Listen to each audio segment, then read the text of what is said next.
বৈষম্য-মুক্ত কল্যাণ রাষ্ট্র গঠনে ইসলামী শাসন ব্যবস্থার বিকল্প নেই, বললেন যশোর জেলা জামায়াতের আমির মোহাম্মদ গোলাম রসুল। আপনারা দেখছেন সমাজের চিত্র টিভি সংবাদ। সাইদ ইবনে হানিফ এর পাঠানো ভিডিও তথ্যচিত্রে দেখুন বিস্তারিত। সাম্প্রদায়িক চেতনার বৈষম্য-মুক্ত কল্যাণ রাষ্ট্র গঠনে ইসলামী শাসন ব্যবস্থার কোনো বিকল্প নেই। কেবল ইসলামের বিধানের মধ্যেই রয়েছে সকল সমস্যার সমাধান।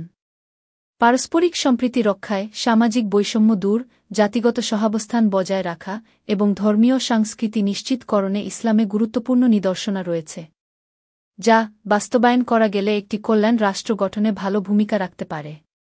গতকাল যশোরের বাঘারপাড়া উপজেলার ঘোষণগড় বাগডাঙ্গা বাজারে ৮ নম্বর বাসুজাডি ইউনিয়নে বাংলাদেশ জামায়াতে ইসলামের যুব বিভাগ কর্তৃক আয়োজিত পবিত্র ঈদে মিলাদুন্নবী সাল্লাল্লাহু আলাইহি ওয়াসাল্লাম অনুষ্ঠানে প্রধান অতিথির বক্তব্যে এসব কথা বলেন যশোর জেলা জামায়াতের সাংগঠনিক শাখার আমির মোহাম্মদ গোলাম রসুল।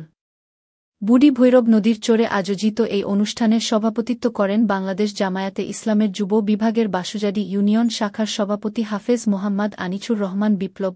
বিশেষ অতিথি হিসাবে উপস্থিত ছিলেন যশোর সাংগঠনিক জেলা সেক্রেটারি মোহাম্মদ গোলাম কুদ্দুস, যশোর সাংগঠনিক জেলা শাখার প্রচার সম্পাদক অধ্যাপক আশরাফ আলী, বাঘারপাড়া উপজেলা আমির মোহাম্মদ রফিকুল ইসলাম, যুব বিভাগের বাঘারপাড়া উপজেলা সভাপতি মাওলানা আব্দুল হাই, বাসুজাডি ইউনিয়ন সভাপতি মাওলানা আব্দুল গফুর, শ্রমিক কল্যাণ ফেডারেশনের ইউনিয়ন সভাপতি আল আমিন, ৬ নম্বর ওয়ার্ড সভাপতি আসাদুজ্জামান আসাদ প্রমুখ।